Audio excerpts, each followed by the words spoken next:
Phone. Tech chat වැඩසටහන සමග එකතු ඔබ සමග සාදරයෙන් පිළිගන්නවා. අද ටෙක් චැට් එකෙන් ඔයගොල්ලන්ට අරගෙන ඉන්නේ මොනවද? ඒ තමයි තාක්ෂණවේද විෂය ධාරාව හැදෑරීමට බලාපොරොත්තු වන ඔයගොල්ලන්ට බලපාන ප්‍රධාන ප්‍රශ්නයක් වන මේ ඉංජිනේරු තාක්ෂණවේද විෂය නිර්දේශය මොන වගේ වෙනවද ඇතිද? ඉතින් මේ වීඩියෝ එකකින් අපි සාකච්ඡා කරන්නේ මේ පිළිබඳව. ඉතින් ඔයාලටම පේනවා වගේ ඉංජිනේරු තාක්ෂණ විෂය නිර්දේශය සම්පූර්ණ පාඩම් මාලා 17කින් සමන්විත වෙනවා. ඉතින් මේ වීඩියෝෙන් අපි කතා කරන්නේ 12 ශ්‍රේණියට අදාළ පාඩම් 8 ගැන පමණයි. ඉතින් 12 ශ්‍රේණියේ පළවෙනි පාඩම ලෙස ඉංජිනේරු තාක්ෂණවේදී සංවර්ධනයේ ඵල දෛනික අවශ්‍යතා සපුරා ගැනීමට භාවිත කරයි. ඉතින් මේ පාඩමේ දාලා අවබෝධයක් ගත්තොත් එහෙම මේ පාඩම ඉංජිනේරු තාක්ෂණවේදී හැඳින්වීම විකාශය ඒ වගේම ගින්දර රෝධය ඉතිරි වගේ සොයා ගැනීම සහ විවිධ ශේෂ්ත්‍රවලට අදාළ භාණ්ඩ සේවාවල වැඩි දියුණු වීම ශේෂ්ත්‍ර පිළිබඳව අධ්‍යයනය කරනවා. ඊට අමතරව දේශීය කර්මාන්ත පරිසරය සම්පත් තාක්ෂණවේදී ශිල්පකම් වගේ දේවල් පිළිබඳව සාකච්ඡා කරනවා. ඊට පස්සේ දෙවෙනි පාඩමට ගියොත් ඒ පාඩම ඉංජිනේරුමය කාර්යයන් සඳහා සැලසුම් චිත්‍ර අඳින. එතකොට මේ පාඩමෙන් සම්පූර්ණයෙන්ම ඉංජිනේරුමය සැලසුම් චිත්‍ර ඇඳීම පිළිබඳව අපිට මනා අවබෝධයක් ලබා දෙනවා. එතකොට මේ පාඩමේ වැදගත්ම අංගයක් ලෙස සැලකන්නේ ඍජු ප්‍රක්ෂේපණ හා සමාංශක අංශ වලින් ඉංජිනේරුමය සැලසුම් චිත්‍ර නිර්මාණය කිරීමයි.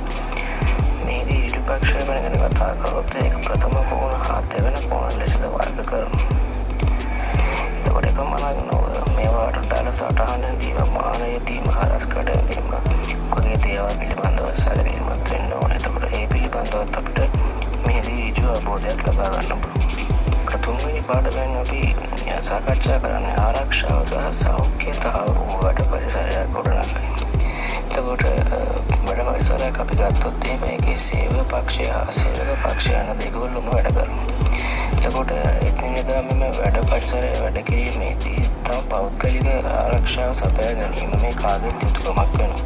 එතකොට ඒ සඳහා අවශ්‍ය මූලික දැනුම ලබා දීම මේ පාඩමේ ප්‍රධාන අරමුණක් වන අතර හිතකර සෞඛ්‍ය පරිසරයක් සහිත ආරක්ෂාකාරී වැඩවීමක් පවත්වාගෙන යාමේ සමාජීය හා නීතිමය වැදගත්කම ප්‍රමිති මගින් අවධාරණය කරලා තියෙනවා. එතකොට මේ පාඩමේදී මේ වැඩබිම් වල පවත්වාගත යුතු ප්‍රමිති පිළිබඳව සාකච්ඡා කරමු. එතකොට හතරවෙනි පාඩම ගත්තොත් මේ පාඩමේදී ගොඩනැගිලි ඉදිකිරීම් කටයුතුවලදී විද්‍යමාන ශාස්ත්‍රීය තොරතුරු අනුගමනය කරයි. කොට මේ පාඩමේදී ප්‍රධාන වශයෙන් ගොඩනැගිල්ලක් ගත්තොත් මේ ගොඩනැගිල්ලේ තියෙන කොටස් පිළිබඳව සාකච්ඡා කිරීමක් කරමු.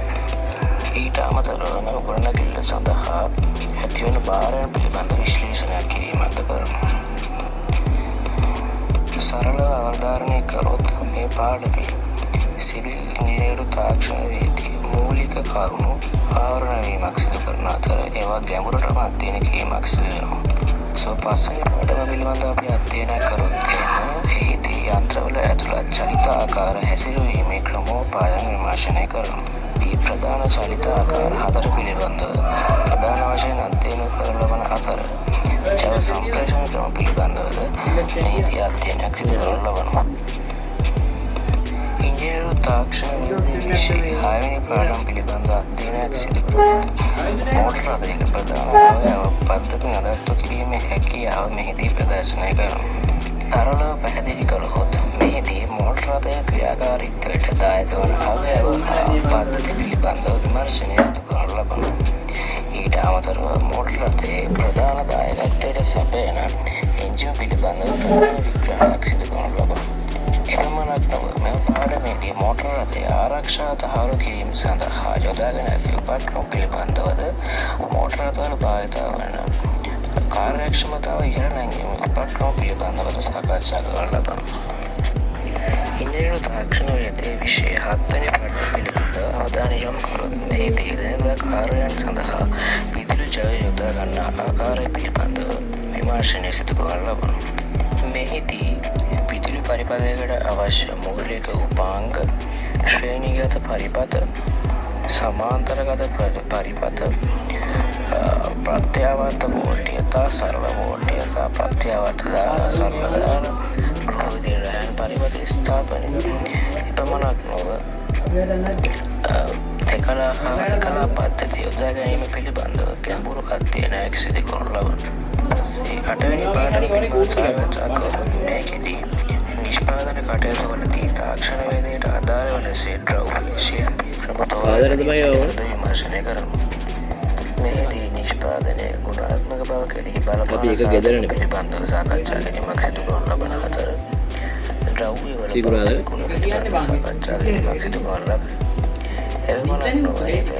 කවුරුත් අදරනේ දියුම් විතර මම නිවැරදිව තෝරාගෙන පිළිබඳව සාකච්ඡාවක් සිදු කරනු ලබනවා.